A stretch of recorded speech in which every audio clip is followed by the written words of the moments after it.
to you all and welcome to another episode of Wear Many Hats. My name's Rachel and this is the podcast totally dedicated to the FM workplace and property industry. Today, got a great guest, it's come from far today. We have Darren Keelor here with us. He is the Regional Facilities Manager at Gallagher, which was A J Gallagher. Welcome. Thank you for having me, Rachel. Lovely to be here. Tell us where you've come from today. Travelled over on the train from Newquay in Cornwall. Thank you so much for coming up to Holborn today in London. Thank goodness it's not raining. Yeah. for now. Yeah. But we really appreciate you coming up here and sharing your journey with us and inspire the future people are coming into the FM world. Hopefully, that would be lovely. I mean, I'm very fortunate. My employers, Gallagher, are generous, and I have to visit London anyway. Lovely. And they allow me to fit things like this, yes, and the other stuff I do with the veteran community. Lovely. They allow me to fit stuff in. So they're very flexible. But don't we have to be flexible in facilities management? You all do, the time? Absolutely, you do. And this is what we're going to do. We're going to go right back to where it all started for you, which is fascinating for me. Where did it all start? Well, I come from a military family and I joined the family at 16. Right. The army at 16. Yeah. So like 10 days after leaving school with a couple of CSEs, I ran out the school gates. And before I knew it, I joined the army. Then as my career progressed after a very eye-awakening tour in Northern Ireland, with as part of a bomb disposal team. Wow. I drove the vehicles and lifted all the heavy stuff. Oh, my goodness. Right, so I wasn't the bomb doctor or anything. Bomb doctor, right. Yeah, but that was very... I matured so quickly in 6 months because I was a bit of an idiot before then. Some people still think I'm an idiot now, but, So then as my career progressed, the wear many hats is also very much about the military because you go up the rank structure. Yeah. So as a sergeant, you're not just in charge of a platoon or a troop of soldiers, you're also in charge of the vehicles, the administration, yes, and if they're the accommodation that they live in. So facilities management. Yeah. It is called that in the military now, but back in the mid to late 80s and 90s, it wasn't. It was the quartermaster's department did it. Mm-mm. So got to the level of company quartermaster sergeant. Yeah. And in 1996, decided to leave. I'd just come back from 6-month tour in Bosnia. Gosh. That wasn't that pleasant. And I'd seen all my uncles, how they were struggling to adapt to civilian life after 26, 30 years service. And doing really well in their careers, but then finding dealing with people they found really difficult because they were of the old school. If you tell somebody to do it, they go and do it. But it's not quite like that. You have to motivate people. And the army and the services aren't like that now. They put a lot more on man management. Yeah. So anyway, I left and went to work for Orange, the mobile phone company, in their estates department. Okay. So that was just general meter reading and climbing the masts and checking it was all right, going on top of buildings. And then one day I saw this advert in the Times, of all places. God knows how I'd got my hands on a copy of the Times. Somebody must have left it on the tram in Manchester. Wow.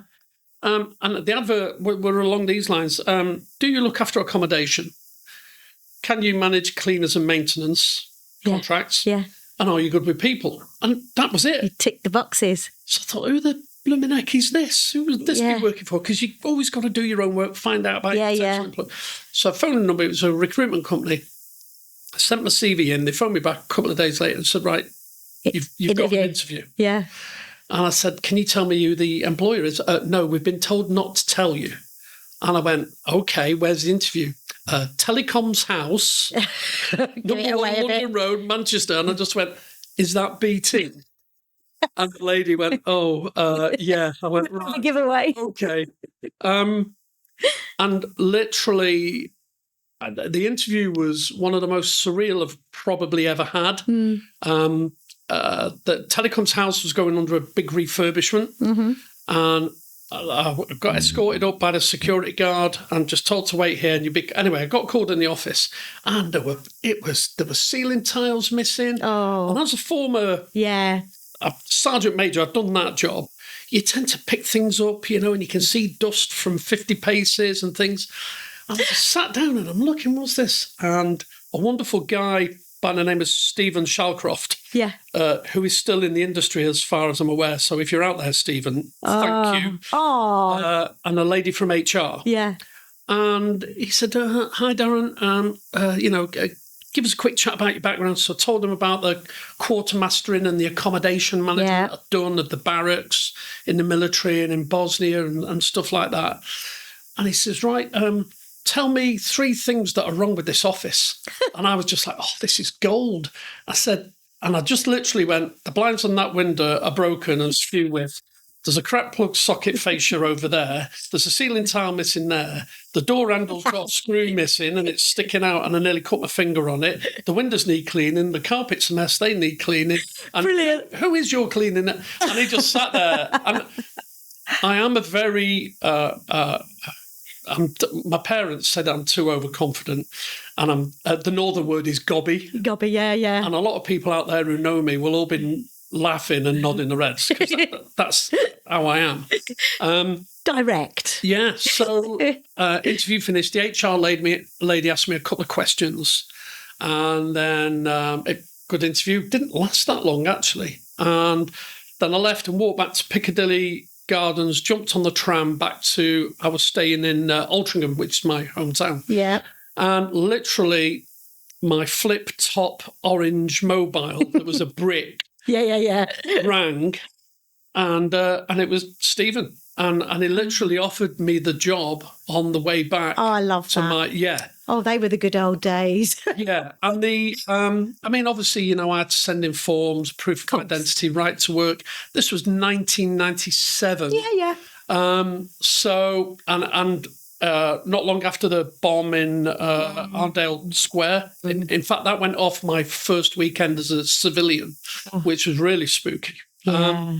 And I started 2 weeks later, and they put me on, because they had their own in-house FM solutions department in BT. Okay. So that was back in 97. Oh, yeah, I saw that. They've since gone round the wheel of outsource, in-source, outsource, shared, and I think they're back into in-house now.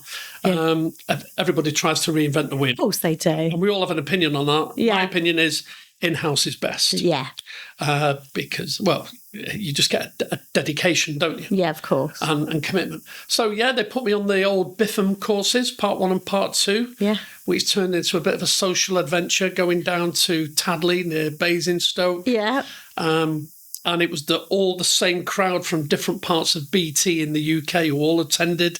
So we were the same cohort. Yeah. So you get to meet them. We're still quite friendly now. I love that. If they're out there, they'll still be. I think I was the oldest. We're still rocking and rolling and still doing it. BT was great. I had about 150 sites. I had a guy who was working for me who'd been in BT for 38 years. Wow. Technical services manager, Jim Beckett. There wasn't nothing that he didn't know about the buildings in Manchester. And we had a big tunnel that runs right across the underground of Manchester from Irwell to where the Apollo Stadium is. Yeah. And that has all the different cables in the tunnel. Fantastic. Gosh. I know and someone like me would never know that. No. And it was all from the Ministry of Defence. So it was built I think it was completed in 1938. It's incredible. So there was accommodation down there, pictures of Winston Churchill and all this sort of stuff. Wow. Yeah, it was. I think some of it's open to the public now, but anyway, some history. So that's how it started, and I had no technical knowledge. I didn't know how a split unit chiller worked. I didn't know about electrical power phases because in the army you just get an electrician in and he comes and does it and off he goes.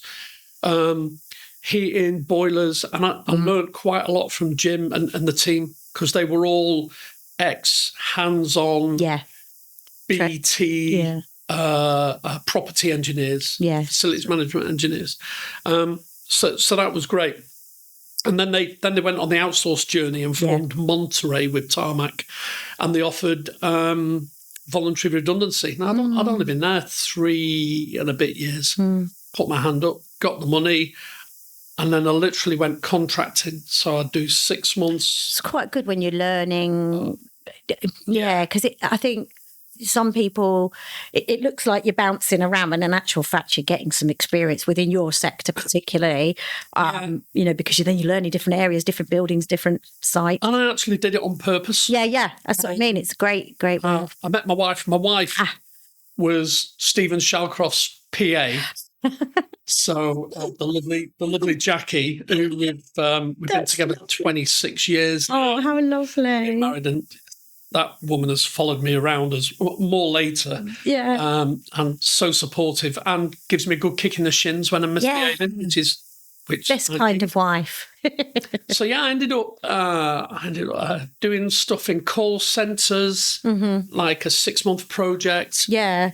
Then in 2004, I went over to do a PFI schools model in Liverpool, right, which was an eye-opener. And for a company who no longer exists, I think they've been taken over. I think they were kicked off the contract. Yeah.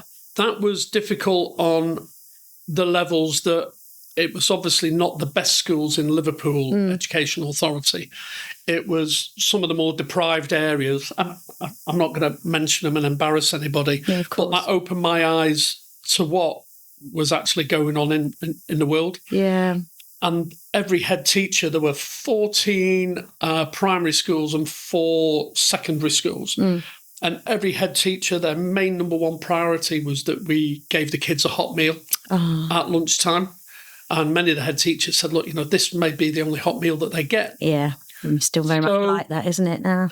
That was very challenging. The leadership there, the contract wasn't set up. I think it had been, how they say, they bought a contract, so they bidded really cheap. Yeah. Won the tender and then expected to win everything on the extra works. Yeah. Which just was not working because all the head teachers held the budget and they'd rather spend it on feeding the kids, books for the kids, and just make the ceiling safe so it doesn't fall down and hurt anybody. Yeah. So that was a massive challenge. Left that, went to work for Molem on the Barclays contract, which there's a few jobs in between here, but I'm only going to mention the really good ones. Yeah. Went to work for 2 ladies over at Radbrook Hall on the Barclays contract, and that was amazing. Got promoted within Molem Acumen onto the Steps contract. Yeah. And that was when it was, so that I went to Northern Ireland. Okay, back there. Acumen. Yeah, back there. And it was the transfer of the estate from customs and excise and revenue, the inland revenue. So the government had sold all their properties to a company called Mapley for £1, I think. Oh. So we were in there to take over the FM. So these lovely Northern Irish ladies and gents in the offices who'd been managing the office services probably all their career. Yeah. In comes in this overweight, grey-haired northerner. Say, right, I've come to sort out your cleaning now. And then they go, all right, Darren, right, here you go now. Great accent. No. It sounded good to me. All my mates in Newquay say that I just sound like a Welsh person all the time. So that was very good. That was quite lucrative because they didn't seem to be able to get too many people to go over to Ireland, to Northern Ireland. So another great job, and then came back and ended up working on the Mapley contract as regional manager for like north of England, northwest, northeast, and the Midlands, and that was great. But I just found I was on this treadmill of doing the hamster same wheel. thing. Yeah. Mortgage. And the wife was feeling the same. She works in HR. And then one day we just sat down and decided that we'd sell the house, put most of it in storage, and go and run a campsite in France for Eurocamp. Wow. So off we went to Rotterdam, did a train course with Eurocamp, then drove down to the Ardèche, where we didn't know when we took the job and when they told us where we were going. It was lovely by the river, know, in the Ardèche, and that lovely, lovely part of France. But we didn't know that we'd be living in a tent. So you get one light bulb, one plug socket, and a fridge. And the toilets a mile away. On the other side of the camp. Oh, no. So, Mrs. Keelor wasn't that happy with that. And after about 6 weeks, after which we'd had one of our guests pass away. Oh, no. So that was... Yeah. And... That's... Yeah. Yeah, it was two couples, and they were all in their 80s. And the guy who was in charge of it all, he was an ex-vicar. So he planned it. He did all the driving, and they were doing all the campsites around France. His wife had dementia. Oh, his sister was married to his best friend. They all met in World War II. Oh. They both had dementia. So he was the only one, the retired vicar, or padre as I called him. And he was the one who passed away. So he left you with... So oh, no. My wife and I were, and this is a massive life lesson here. So every day we'd have to go and check on them because the insurance company wouldn't pay for them to be repatriated because they were over 70. Oh, my goodness. The insurance got really confusing. Eurocamp stepped up and paid for their son to come out, one of their kids to come out and drive them. But they were with us for about 2.5 weeks. Oh. And every day my wife would go and see them, and I'd set a table up by the river for them so they could have wine and lunch and, baguettes. But every day, the two ladies asked. One asked where her husband was, and the other one asked where her husband. And we had to tell them every day that he'd passed away. Well, you obviously put in that situation for a reason, both of you. Well, yeah. I mean, we got a lovely letter from them. Yeah, from the family, personal letter to my wife Jackie and I, and that just sort of you've got to live life. You've got to if you've got a little idea, we haven't got any kids, so we haven't really got any. At that time, we didn't have any real commitments. So we changed companies and went to Italy, which is even better for the pasta and the fish. Every day off, we were in Venice. Yeah, it was great. Came back from there with the intention of staying with the company, which was then TUI Alfresco, and going back and being the country manager and manageress for Italy.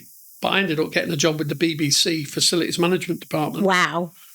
Wife getting a job with the NHS in their HR department. And before we knew it, we bought another house. We got another mortgage. Are you back in that again? I got a job as head of facilities and procurement in the Manchester Evening News. I saw this, To take them from their old building into a brand new steel and glass building on Deansgate that was being built right next door.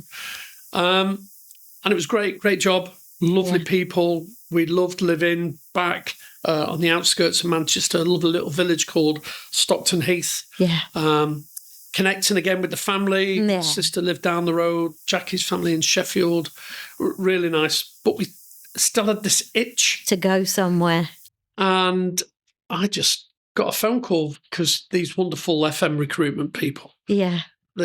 Once you stay with them. Yeah. They'll come and get you. They come and get you. Or do you know anybody? Yeah. And there's nothing greater than recommending a fellow FM professional for a position that you know that they can do and that they're going to do really well in. Yeah. I've never recommended anybody who I didn't think would do well. Because it's your name. Yeah, it's your name. And also you don't want to put somebody in a position where they'll struggle. Yeah, or they're going to be set up to fail. Yeah, of course. And yeah. So I came home one day and I said, there's a job going in Q8. And Jackie went, Q8? I said, lots of sunshine. Yeah. She went away and did the research. I'm the impulsive one. My wife is the slow burner. Sensible. Does the research, does the list of pros and cons. Typical HR person. Yes. And very sensible. Thank God. Well, it's a dry country. They don't have beer or alcohol there. I said, well, that'll probably be a good thing. Go there for a couple of years and see where it takes us. Went out to Kuwait, did about 10 months, I used to play quite a lot of rugby, did a bit of rugby coaching, made friends with the embassy. The embassy's got a bar. Yeah. So we were there. All the expats in Kuwait. Yeah, of course. All have a homebrew recipe. So my speciality was 5 gallons of apple juice in water, the office water bottles. Yeah. Sterilise it. So I got very good at adding honey and yeast, bacon yeast to that and turning it into cider. Cider. Yeah. Wow. So all this healthy non-drinking, it was actually did the opposite. A little bit worse. You may want to edit that out. But the expat community was probably the nearest thing that I'd got to being back in a regiment in the army, like a community. Yeah, because everybody helped everybody else. Yeah, of course. And everybody, when you went to a new country, you buddied up. Somebody buddied up with you. Yeah. All the information that they'd learned in their years in the Middle East. Pass it on. Yeah. Take it forward. So then we were doing the same. Yeah. Unfortunately, the company I worked for, the work visa that I was on, wouldn't allow my wife to work. So, 7 spinning classes a day and drinking coffee at Starbucks was getting too much. Starbucks was one of the brands that I looked after.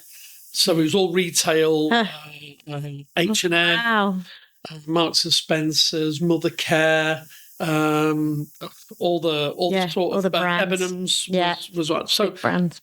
Great company, but it didn't allow us to work. So we ended up going to Dubai. This is probably, I don't know, it's in my top 5 jobs I've ever done in my life. So I got an operations director role for a company called Emeril. Yeah. So they were owned by Carillion. Yeah, I know who Carillion, I had worked for because they bought Mole Amount earlier. Yeah. Carillion and Emar. Yeah. They owned the Burj Al Arab buildings and most of the shopping malls. And I can't remember the third company. Oh no, it would have been Emeril. So it's a tri-partnership. I ended up with about 9 facilities managers. Reporting in. 35 contracts. Oh, wow. And give or take 100 here and there, 2,000 staff. Goodness me. So what a job. Yeah. So that's more than a commanding officer of a regiment has, really. Yeah. And we had everything from cleaners, receptionists, drivers, mechanics, HVAC, electric, security. We did a lot of security. Of course. And I realised that the different nationalities, I think we must have had about 20 different nationalities, but the nationalities tend to all do the same jobs. Generally. So all the guys from Pakistan would be drivers. Yeah. Your Indians and your Filipinos would be your HVAC and your electricians and your gas and stuff like that. And then you'd have your Sri Lankans who were very good at reception, front of house, Indian ladies, office, admin, payroll, finance. Yeah. And I loved it because I was always being brought samosas for my lunch. I was having dosa. Oh, I love this. For breakfast. I mean, I've been back in the UK now since 2017, and I've still not found a decent curry house that does food as well as that you get out. Yeah. So that was a great job. We were going great guns. You could be as innovative as you like. Yeah. We brought, I worked for a guy out there at that time, he'd been in the Middle East for about 30 odd years. He's still there now. Okay. So he must be Ivan Brinkley, his name is. He's working on the Neon project in Saudi. And he must have been in the Middle East working out there for 40, 50 years now. Wonderful. Wow. He was my buddy. He was my boss. Yeah. And he took me under his wing and taught me so much. Unfortunately, we hit the crash in 2009, financial crash. Yes. And tough times. I've just come back from a holiday in America with my wife and her parents, and they laid me off on my first day back. Oh, my goodness. Which was not the best thing that my MD could have done for me. He said, I thought you needed a holiday, so I didn't tell you before you went. I said I could have done without spending the thousands of pounds that it's cost me. But anyway. And then literally one of the guys I'd worked with in QA in their HR department, he phoned me up from Qatar. He said, there's a hospital here. They're building it out the ground, literally out the desert. Oh, wow. It's meant to be. Called Sidra Medical and Research Centre. They're after a facilities manager. Flew me over. I must have met 10 people in one day, got the job before I left Qatar. So fate. And Qatar's not like Dubai. Dubai's a bit party land on holiday. Yeah. Qatar's a little bit more laid back. Nice. The Qataris are a lot more cool and a lot more laid back. Big fans of the British. Yeah. Our head of government relations was a ex-Qatari army captain, so I got on well with him. Great expat community in Qatar. Nice. Great ex-military, because the Qatar people employ military. So wife and I ended up doing 10 years. Wow. In Qatar, yeah. She got a great job with Weill Cornell Medical College there, which is all part of Qatar Foundation. Yeah. And I was part of Sidra. And when I got there, they had all the steel coming out the foundations. It's now like a 7-star hospital for women and children, basically obstetrics, gynecology, pediatrics. They kind of changed the face of medical stuff. I have no idea. I can just about put a Band-Aid on and use a defibrillator, right? Yeah. But we had professors from all over the world. Oh, wow. We had I had a guy. The culture over there. Every office floor, so like this office that you've got here. Yeah. The local term was T-boy or T-girl. So as soon as you come in the morning, T-boy or T-girl would come along and bring you your cup of tea, because they would learn what you like. So cup of coffee in the morning, green tea in the afternoon. Nice. Arabic coffee at midday, because it had cardamom and the caffeine would keep you awake for 3 days. So we changed them. We added skills and we called them office assistants. Nice. They go away and do the photocopying, skills, the binding, do the mail. Lovely.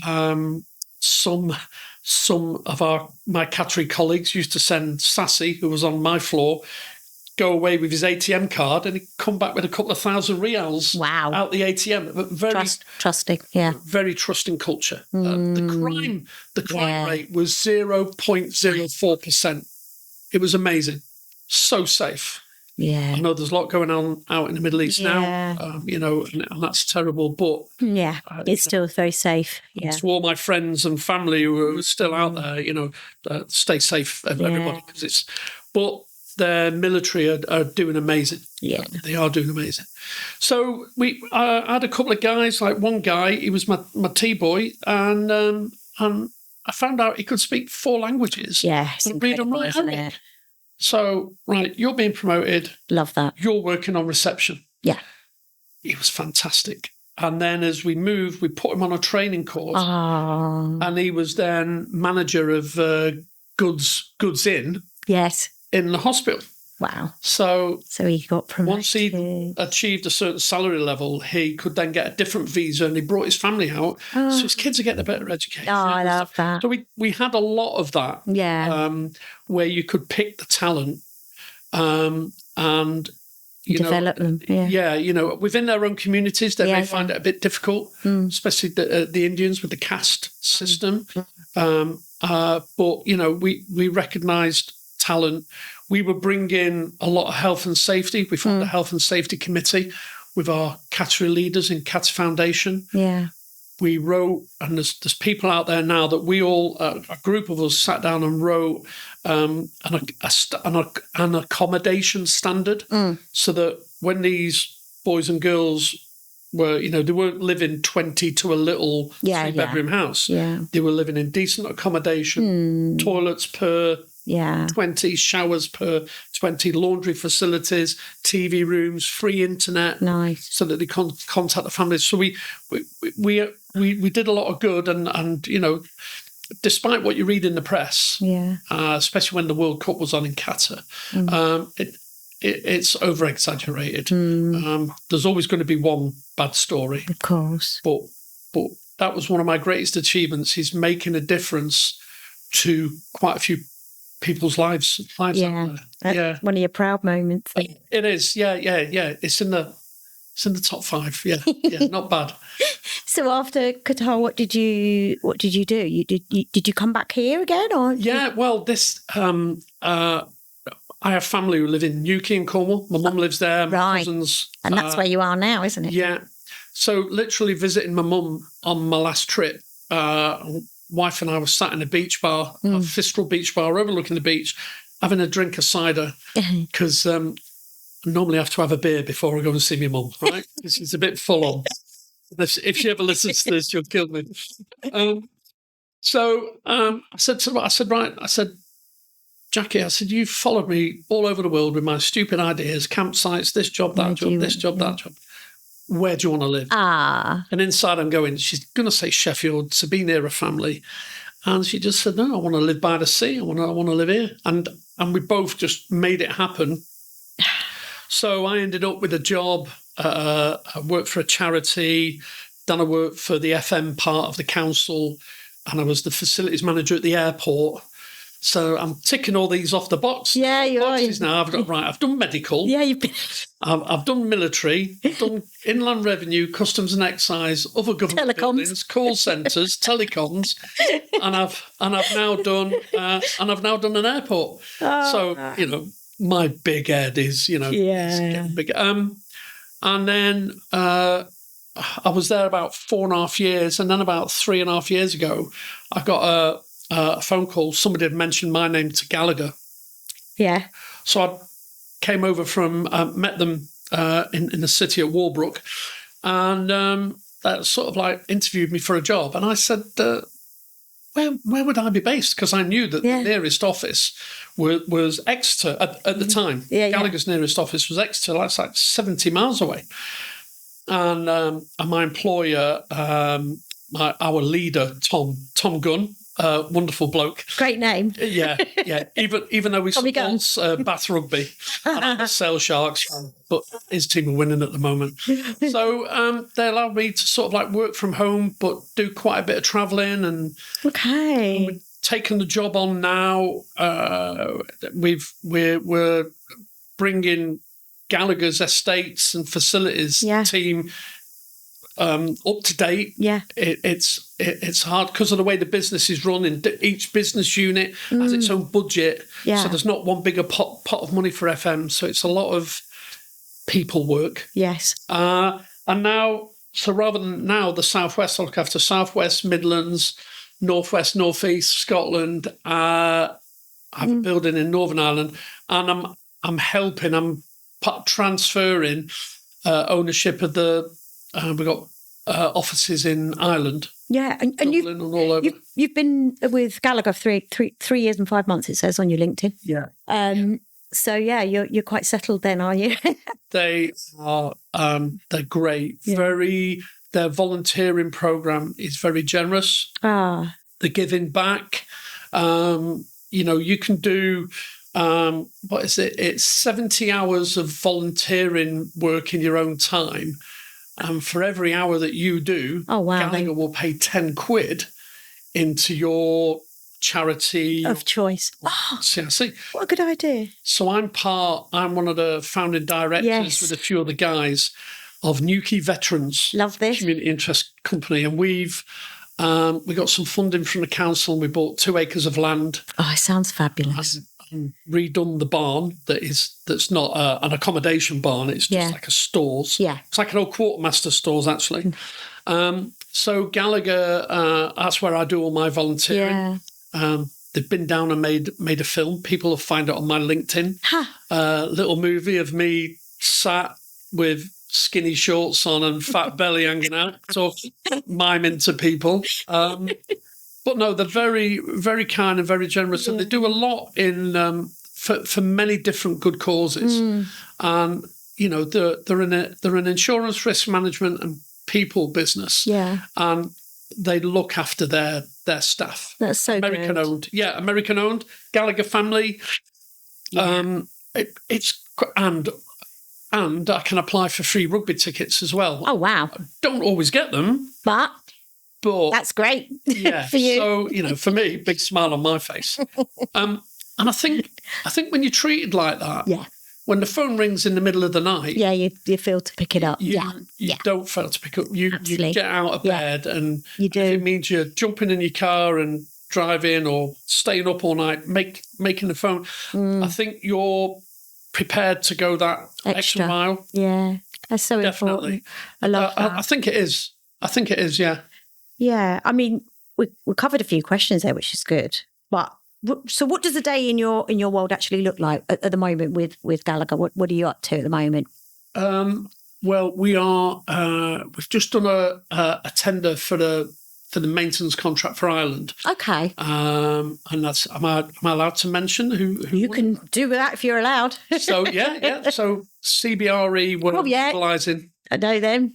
Yeah. Well, CBRE have our UK contract. Okay. So now with the ones in Ireland, it's a like-for-like contract. And we did tender over there. Yeah. CBRE won it. So we're rolling that out. There's a few differences. Yeah. The health and safety laws are so similar. And there's a few, and obviously there's the changes with VAT and euros. Yeah, of course, yeah. But they'll be running separately but side by side, which will be great for us. So we're rolling that out. Lovely. Gallagher have just, last year made a massive acquisition of Assured Partners, an American insurance company. Okay. So that was potentially going to add 30, 40 offices to our portfolio.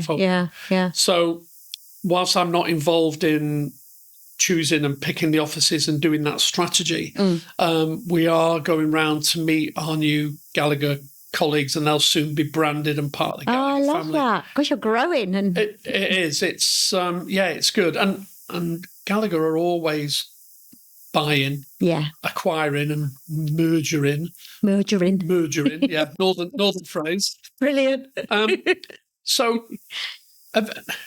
No 2 days are the same. Yeah. And I think that's what my personality character type needs. Wearing many hats. Yeah, as my boss will know. Yeah. So what we've, between us, myself, my boss, Chris Garrard, got to mention him. Now, luckily, Chris. He's ex-military as well. Wow. Okay. So, he was a lieutenant colonel. So I think he treats me like his little sergeant major. I'm older than him, but it's a great working relationship. Well. Yeah, You've got quite a few veterans in the I love company. That. Yeah, we have our own little veterans group in Gallagher. Yeah. So we went City of London do the poppy sale on one day. So we all congregated and did that for a day. So we had a good old laugh. Yeah, get together. Leadenhall Market, where they all tend to congregate, and the soldiers, sailors, and the airmen and airwomen have a few beers. So that was really good fun. Nice. But all for a good cause. Yeah, of course. And they'll support you with that. And Gallagher do this match giving. So if you raise money for a good cause, they will match it. Yeah. So I think we did like $3,000 in a day. Gallagher matched it. Oh, I love that. So I'm thinking of doing a sponsored head shave. Yeah. Oh, so if I get £200, Gallagher will match it. Yes. And then everyone can laugh at my big fat bald head. The beard's do the whole world. No, the beard's not going. No. That'd be really good if the beard went. No, we'll have to double it. I will look like a big potato head if I shave my beard off. I'm sorry, I really will. So, maybe keep the hair and do the beard another time. Yeah. But it's great. It's a good team. we've got people, Glasgow, Dublin, Liverpool, Wakefield. We're all over, and we communicate mainly by team calls. Yeah, it's very popular. But we do meet, several times a year at various. We have a summer town hall and the Christmas town hall. Lovely. That's really good. And Gallagher and our leaders are very generous. They feed and water us. And facilities people, I think, they have to be a bit extrovert, or they have to have an extrovert streak. Yeah. Because you've got to walk into an office and go at someone and go, "Excuse me, why are you putting that in that bin?" Or "Why are your feet on the desk?" In a nice, polite way. You wouldn't do that at home now, would you? Because you can't be shy in facilities management. And some of the things you have to deal with, from toilets to other... And it is a people business, isn't it? You still have to communicate. Well, I get asked, I've done a little bit of mentoring and I've spoken to people who are leaving the armed services, and FM's quite a big draw to military leavers. "Oh, what about all the technical stuff and all that?" I said, no. Look, right. FM is about, in my opinion, the gospel according to Daz Keelor. It's a people business. You make relationships with your customers, your people who occupy your buildings, the rest of your team. Suppliers as well. Your leaders, and then your suppliers. And that's where your trust builds. That middle person. And I think with suppliers and contractors, you've got to understand that they're in it to make money. Yeah, of course. The days of hitting them and screwing them down to get as much as you can up, it will not work. Contractors will walk away now. Yeah, it's expensive, isn't it, to run business? It's expensive. All round. And if you get the right contract and you agree the markup, and there's penalty mechanisms left, right and centre, and all these equations and percentages and numbers. But really, if they miss something last month and they're going to do it, you might get a favour of them to, we'll replace that window there because the glass is cracked, but we won't charge you the labour on it. Yeah. Or we won't charge you for the cherry picker. I feel like that's with everything these days. But that's people. Yeah. That's relationship management. And negotiating, Yeah, and understanding. I understand, because my last job was service provision. So I provided the services for Cornwall Council. Right. They owned the company. They took our profit and put it into social projects, but they still tried to screw me and my team down for the money. Yeah. And they were biting the hand that feeds them. Yeah. And I found that very, very difficult. And you can leave that in. You don't have to cut that. So, and Gallagher are forward thinking. Love that. And it's, I'm hoping it'll be the last employer I have. Yeah. Really, in the FM industry. Love that. Yeah. Go out with a bang. So what about challenges at the moment? What's testing you right now? I feel like when I asked that question, I feel like you're challenged in all areas of what you do in FM. It's all challenging. But what's really testing you right now? Well, I think the same as the rest of the industry. It's getting cleaning. Yeah. Soft services was my last role. I tend to look after the hard services for Gallagher, and Phil O'Regan, who's born and bred London, he looks after the soft services. And it's a challenge for cleaning companies. To get the employees and get the commitment. The cleaners I employed directly in Cornwall, they would all leave in the summer and go and clean holiday camps, holiday cottages for an extra 50 pence an hour. Oh, they'll go, yeah. Some of them in the summer, these luxury holiday cottages, are paying £20 an hour for cleaners. Wow. So they would leave for a better job at the drop of a hat, and then come back in the winter. Yeah. But what do you do in the summer? Well, that's it. Yeah. So we're stuck. Thinking back to my days in Dubai and Qatar, when we won a contract there, if we won the contract for cleaning Marina Mall. okay, that's obviously down by the marina in Dubai, overlooking the Palm. We won that contract. We had 3 months to mobilise. Our guys went over to India and we literally recruited 200 people. Wow. And they flew over en masse, 200 people, uniforms, safety shoes, all went through the training program in the classrooms on the equipment, spotted the stars. Yeah. Went, right, you're going to be a supervisor, you're going to be this thing. And they were fine, to come and work for us because they would, they get 3 meals a day, they get accommodation, they get a uniform, and they get a month off every year. To go back for family, And then they go back. Wow. Some of them stayed the first year and then worked the second year without going home and got 2 months. But that was more money. Yeah. And they used to come back and show me pictures of their families. They, look at the house that I built with the money that I'd sent home. So, I wish we could do that in the UK because we could. It'd be worth it for the people from those other countries that we'd recruit from. Yeah. It'd give them employment. It'd send money back. The amount of commitment you get from people like that, if you treat them right, they will go. Yeah. They'll walk over broken glass for you to do things. It's just the cost of living here, isn't it? It's so expensive. It is, but and that's why we need maybe provide worker accommodation, good standard of worker accommodation. We built Nightingale hospitals at the drop of a hat during COVID. Yes, we did. So if we can build a Nightingale hospital, you can build accommodation for the homeless. I'm not going to get political. Exactly. I mean, immigration is a massive topic. Maybe I'm going off FM now. I was an immigrant worker for 12 years, but did it right and made it work for himself. You work 6 days a week when you're in these Middle East countries. It's not all lying on the beach with margaritas and and shawarma's being delivered to you, on your sunbed. You work really hard. Yes. And there's an expectation and a standard because all the expat community, if you're letting the Brits down in front of the South Africans, the Kiwis, the Aussies, the Irish, and everybody says, "Oi, come on, pull your socks up," because it's like that big family community. Of course, yeah. So that's sorry. I know I went off on a bit of a tangent there, but I think that's it. It's the workforce. Yes, I think that's big challenge at the moment. And you can't do FM from behind a desk. Yeah, no, definitely not. You've got to walk the floors. Oh, yeah, absolutely. So let's talk about where you think the industry's heading at the moment and what excites you.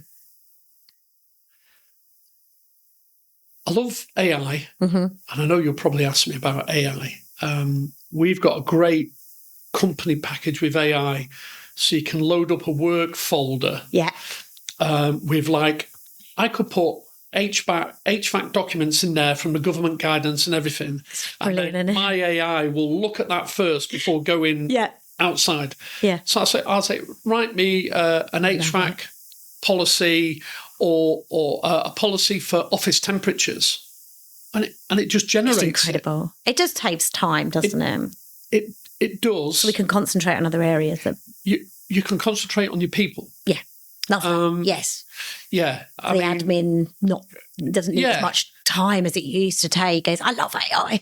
I mean, it is, It's certainly got a purpose, and we get presentations on it from the Gallagher IT department, and they constantly remind us that there's more AI programs to detect AI than there are AI writing programs. Yeah. So that makes me feel a little bit safer. Yeah. Speak to my mum and dad, who are both in their 80s. Yeah. They won't even do online banking on their phones because they're terrified. Yeah, my mum's all right now, but I know, Well, I'm power of attorney for both parents. Yeah. So I do online banking for them. Yeah.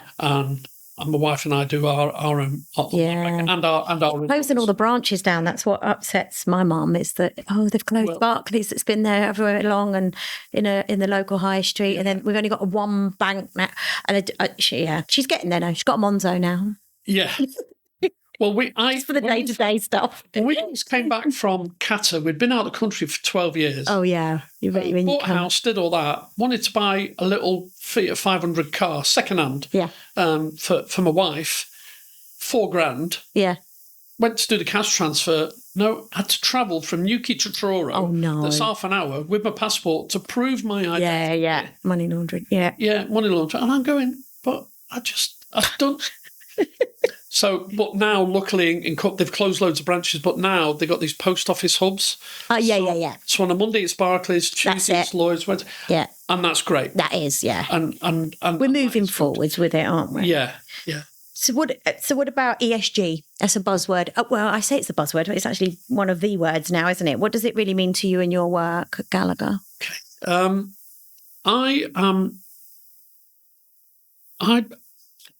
I don't believe in climate change. I believe in reducing our energy usage. Yeah. You look at these wind farms. Cornwall is covered in solar panel farms. Yeah.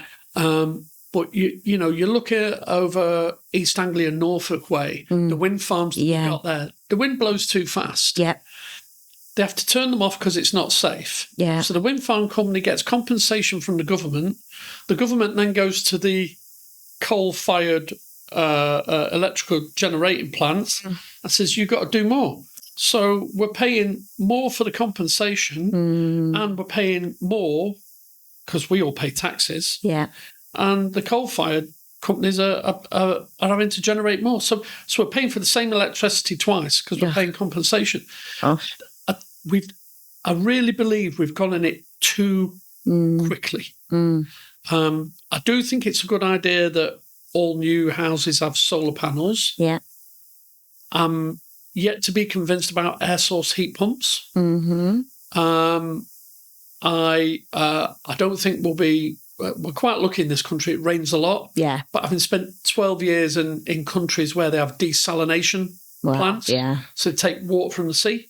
And yet all the condensate from air handling units and HVAC in all the buildings runs back into the sea. Yeah. So is that kind of recycling, or should we be doing something to recycle all the grey water, which is your washing up water and your shower water, and that waters all the plants and the greenery around the city of Doha? Yeah.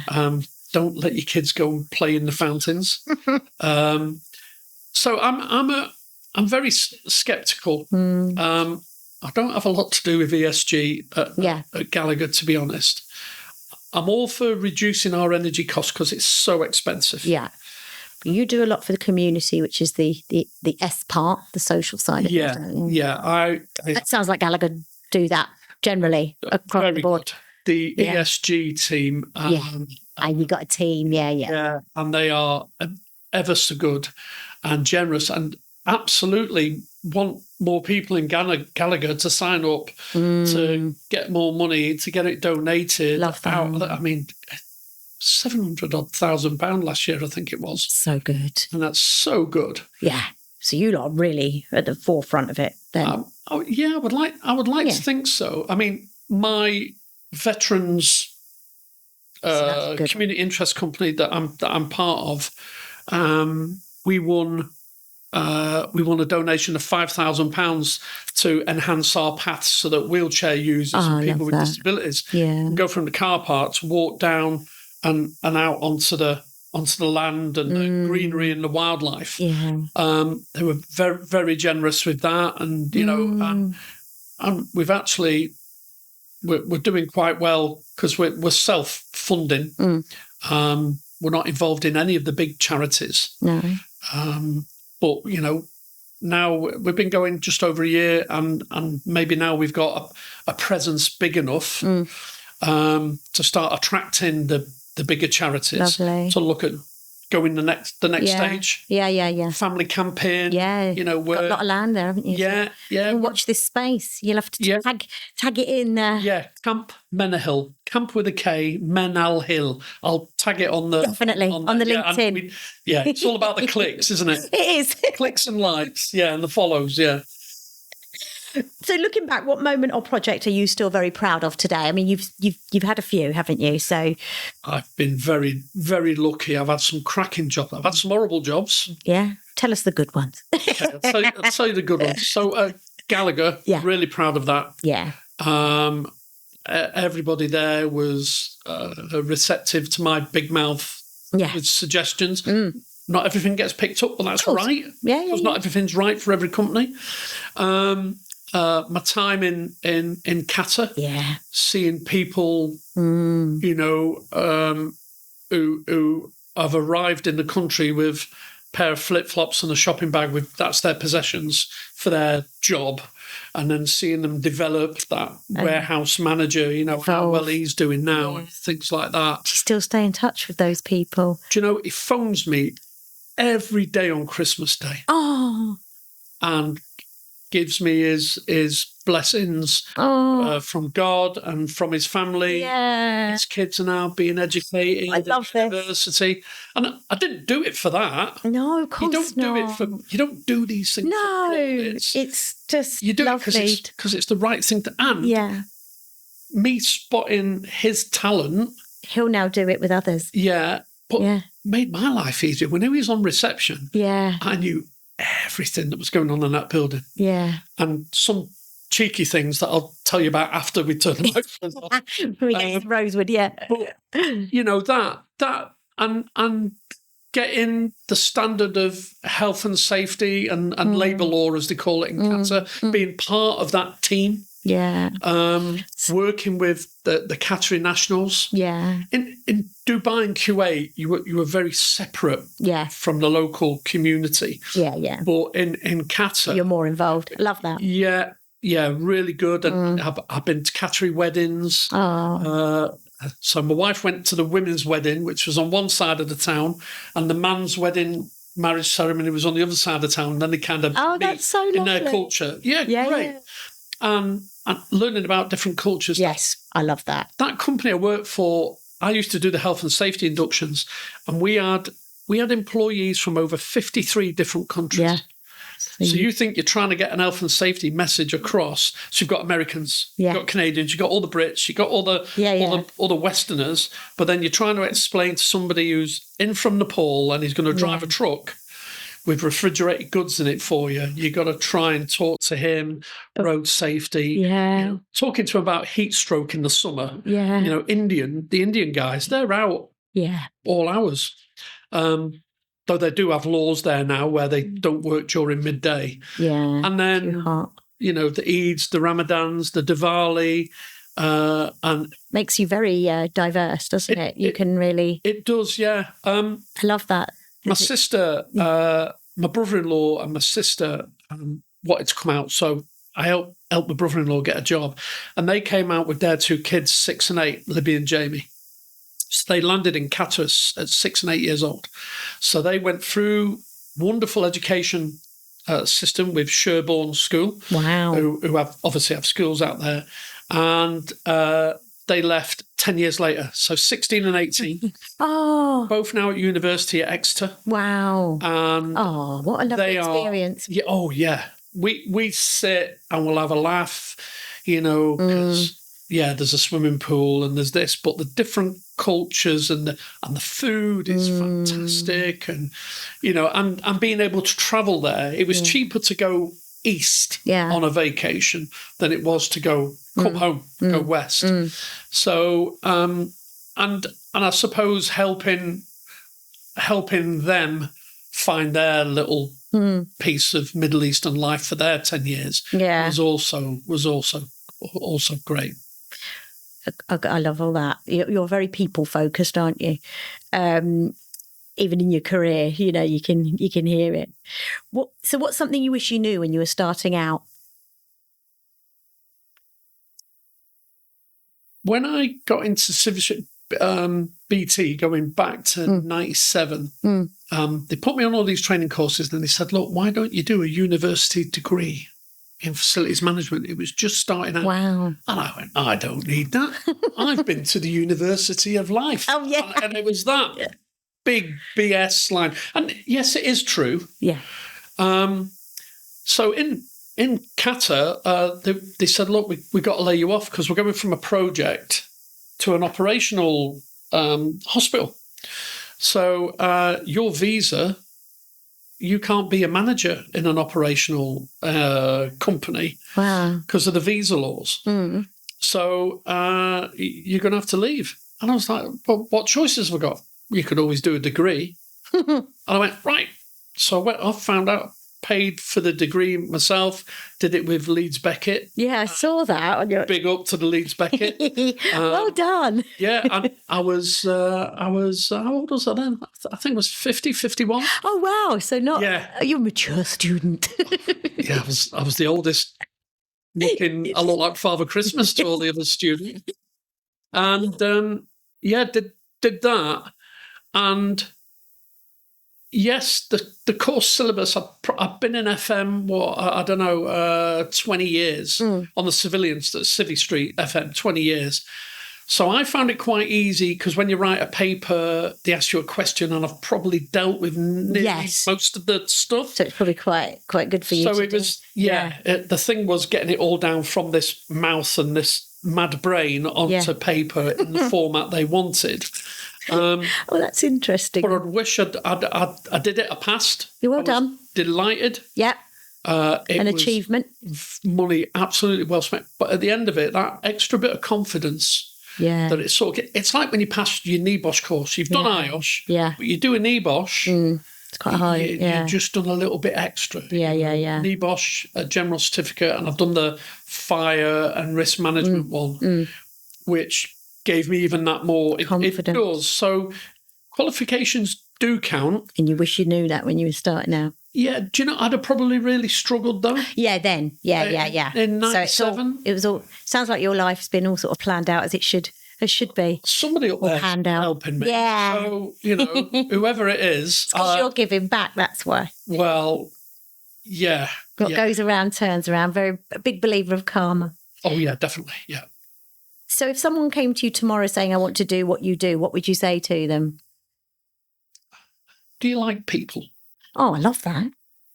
And if they said, well, do you like talking to people? Can you go up to a stranger and just talk to them about something?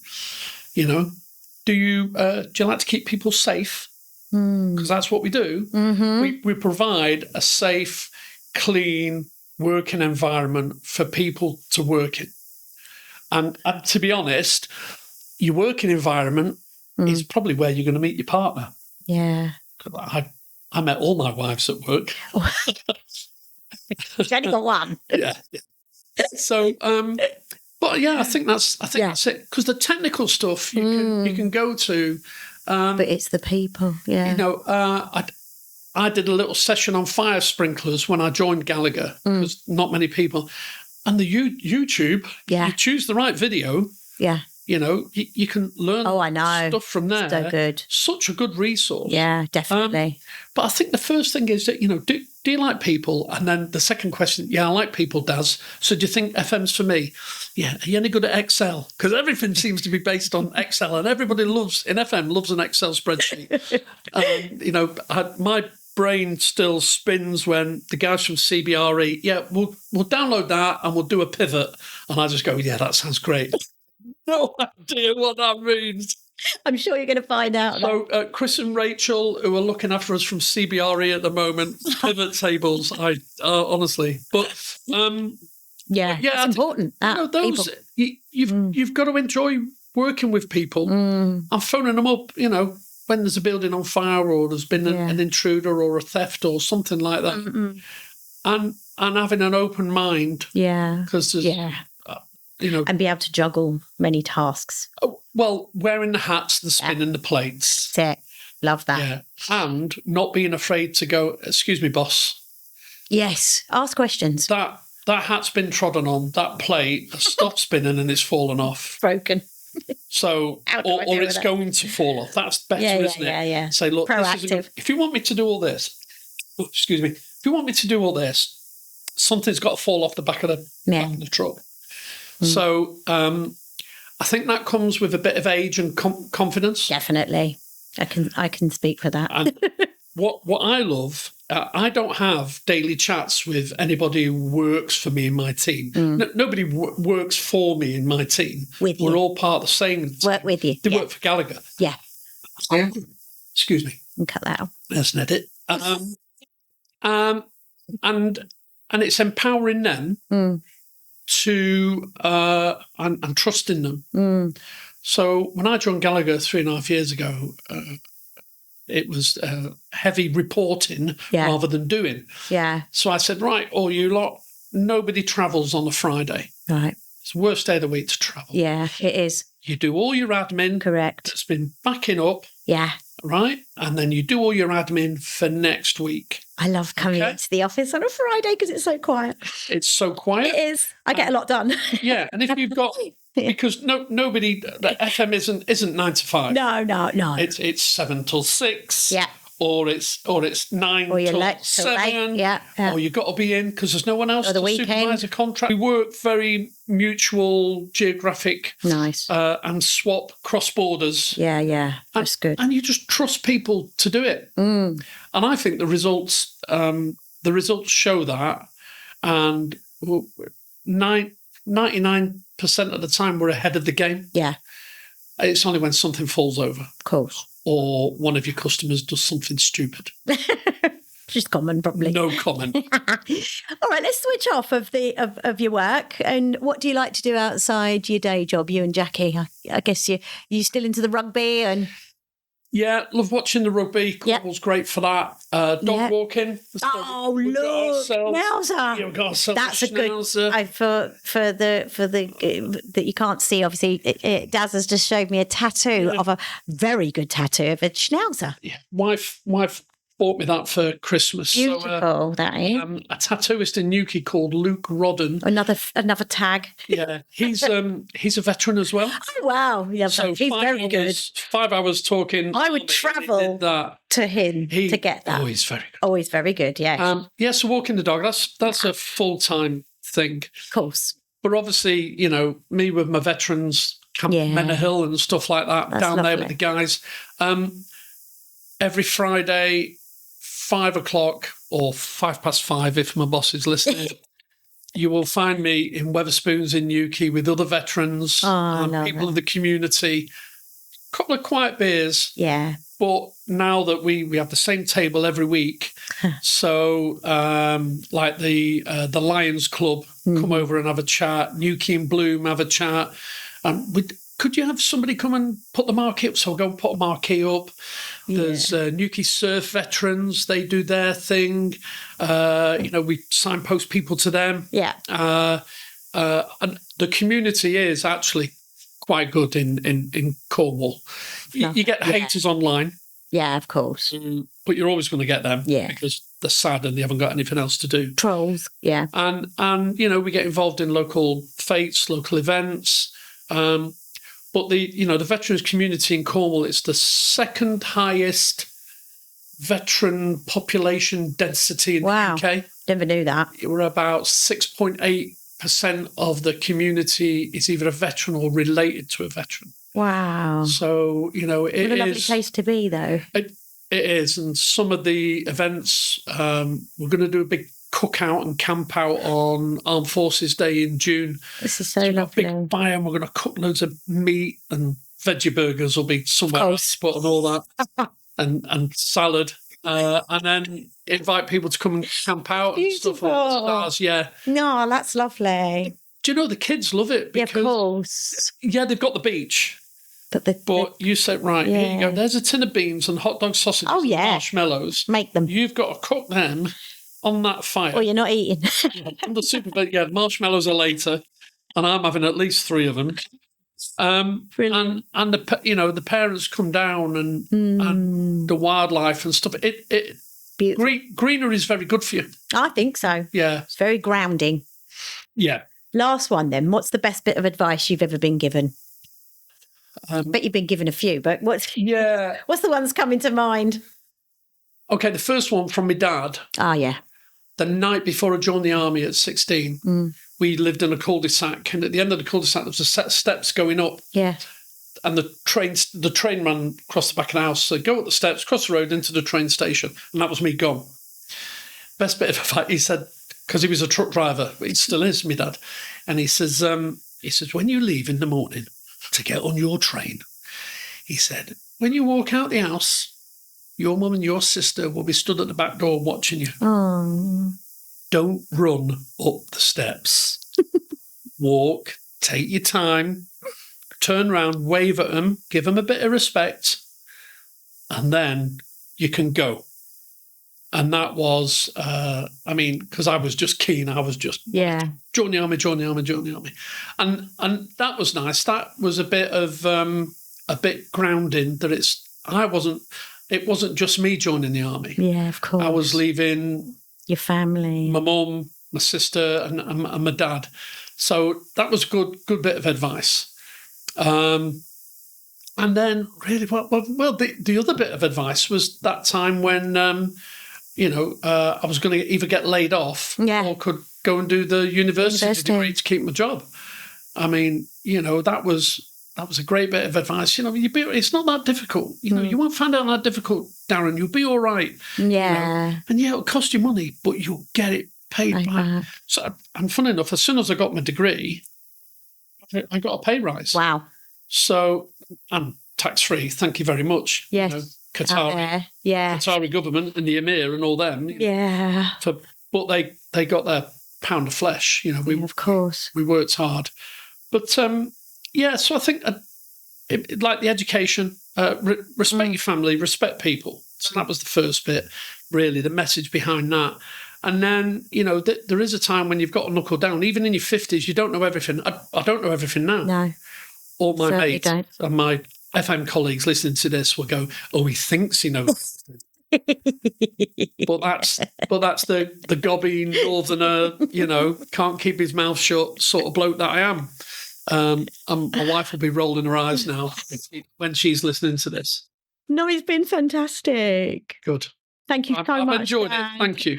It's been a pleasure listening to your journey, and there's been so much in there, isn't there? And I'm sure people are going to want to reach out to you if they've got any questions. I'm thinking a lot of military guys are probably, it just goes to show you that you can come out of the army or in the military and find a role like this is so ideal for you guys and girls. Yeah. They'll probably want to reach out to you on LinkedIn. Anybody who wants a bit of mentoring, no matter what your background, happy to do that. I've done a bit of that with the IWFM. Yeah. Oh, yeah. Yeah. With a guy who just got a job at China Bank. Okay. About 6 months ago. Nice. Looked at his CV. Love that. Do all that. Yeah. Brilliant. And did a bit of telephone interviewing over Teams and stuff. Well, thank you so much, Daz, for coming on the show. It's been absolutely incredible to hear your journey and for around the world and what you're doing with the veterans as well. If anybody's got any questions, Daz is happy to answer those. Absolutely. Find me on LinkedIn. That's it. That's the end of today's episode of Wear Many Hats. Please do like, share and forward on Daz's podcast on to anyone that's wanting to get into the FM industry, especially our veterans out there that have no idea what they want to do or what they can do. Daz is definitely someone to reach out to. Until next time, take care.